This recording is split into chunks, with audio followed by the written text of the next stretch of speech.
Nah, kembali lagi dengan saya. Nama saya Izmiada Rahmi. Di sini saya akan menjelaskan keamanan informasi. Nah, yang pertama ada kebutuhan organisasi akan keamanan dan pengendalian. Keamanan informasi ini bisa dibilang saat pemerintah dan kalangan industri mulai menyadari kebutuhan untuk mengamankan sumber daya informasi. Perhatian nyaris terfokus pada perlindungan seperti perangkat keras dan data. Nah, tujuan keamanan informasi ini ada 3, yaitu kerahasiaan, ketersediaan, dan integritas. Kerahasiaan berarti melindungi data dan informasi dari kalangan lain. Nah, yang ketersediaan berarti menyediakan data informasi bagi pihak yang menggunakannya. Yang ketiga, integritas berarti semua sistem informasi harus mendirikan referensi akurat atas sistem. Lalu ada manajemen keamanan informasi. Nah, yang pertama ada manajemen keamanan informasi, yaitu manajemen tidak hanya diharapkan untuk menjaga agar sumber daya informasi aman, namun juga diharapkan untuk menjaga perusahaan tersebut agar tetap berfungsi setelah suatu bencana keamanan. Lalu di sini juga ada manajemen keberlangsungan bisnis, yaitu menjaga agar perusahaan dan sumber daya informasinya tetap berfungsi setelah adanya bencana. Nah, membicarakan tentang manajemen keamanan informasi, tak luput adanya manajemen resiko dan kepatuhan tolak ukur. Manajemen resiko ini ada beberapa tahap. Yang pertama, mengidentifikasikan keamanan. Yang kedua, mengidentifikasikan resiko. Yang ketiga, menentukan kebijakan informasi. Yang terakhir, mengimplementasikan pengendaliannya. Nah, di samping itu harus ada kepatuhan terhadap tolak ukur. Nah, tahap-tahapnya seperti tolak ukur, yang kedua menentukan kebijakan keamanan informasi, yang ketiga mengimplementasikan pengendalian. Nah, lalu di sini juga ada ancaman. Nah, ancaman ini adalah orang, organisasi, mekanisme atau peristiwa yang memiliki potensi untuk membahayakan sumber daya informasi perusahaan. Di sini membicarakan tentang ancaman keamanan informasi. Nah, ada sifatnya, yaitu ada internal, eksternal, disengaja maupun tidak disengaja. Sifat internal berarti mencakup karyawan, perusahaan, pekerja, dan kontraktor, pokoknya yang ada di dalam perusahaan, sedangkan yang eksternal di luar perusahaan. Nah, ada tindakan yang disengaja. Nah, tindakan disengaja ini dalam arti memiliki tujuan untuk mencelakai. Nah, di sini juga ada jenis-jenis ancaman yang membahayakan keamanan informasi seperti malware, virus, worm, adware, Trojan horse, spyware. Nah, di sini juga ada resiko keamanan informasi. Nah, resiko keamanan informasi ini didefinisikan sebagai potensi output yang tidak diharapkan dari pelanggaran keamanan informasi dan ancaman keamanan informasi. Nah, jenis-jenis resiko. Yang pertama, pengungkapan informasi yang tidak teoritis dan pencurian.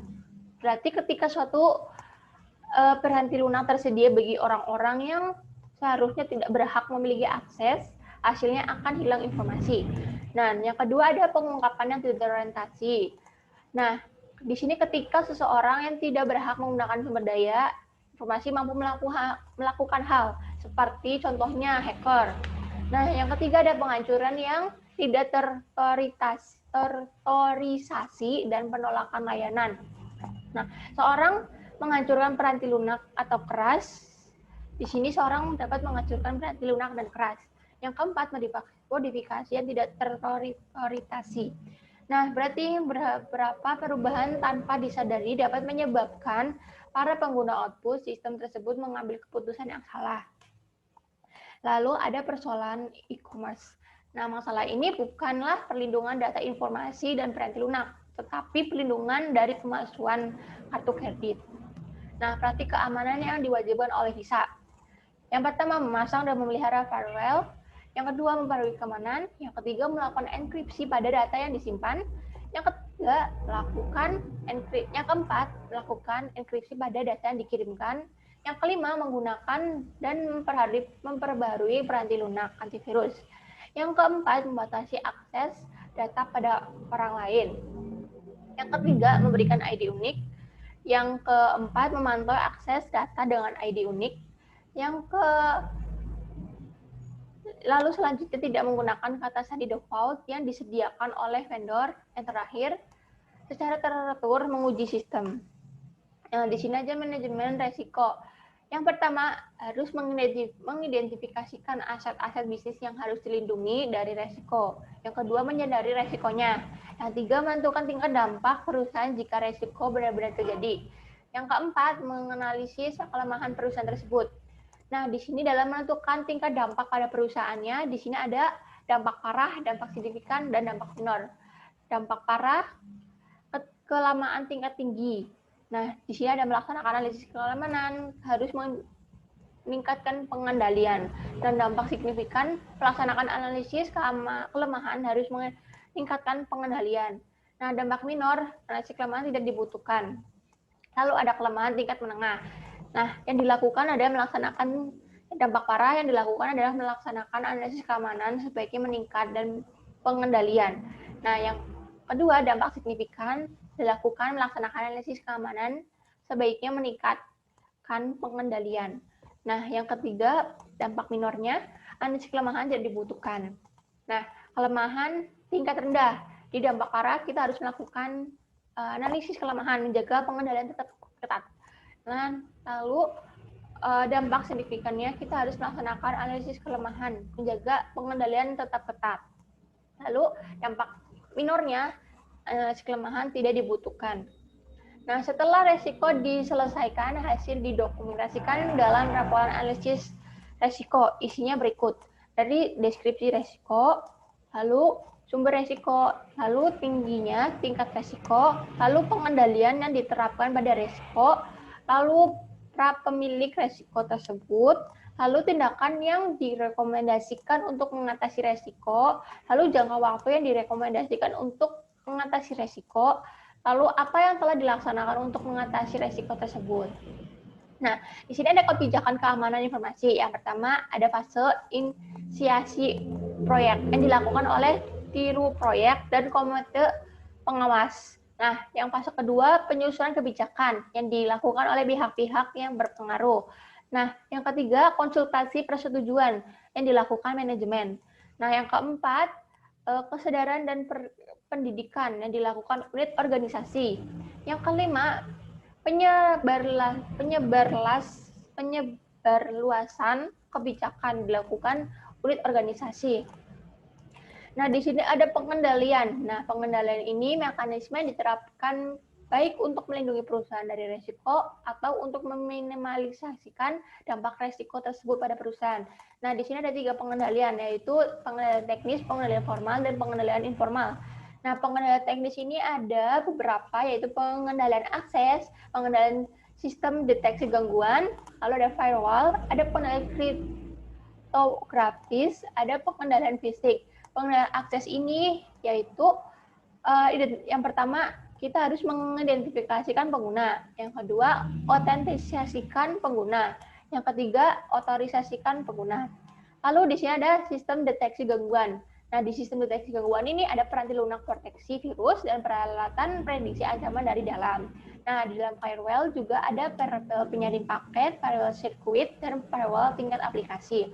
Nah, pengendalian kriptografis ini penggunaan kode untuk data yang tersimpan. Dan pengendalian fisik ini dengan mengunci pintu komputer menggunakan sandi atau telapak tangan atau fingerprint. Nah, selanjutnya ada pengendalian formal dan pengendalian informal. Pengendalian formal ini mencakup cara berperilaku, berdokumentasi, prosedur, dan praktek yang diharapkan dan pengawasan serta pencegahan perilaku yang berbeda dan panduan perilaku.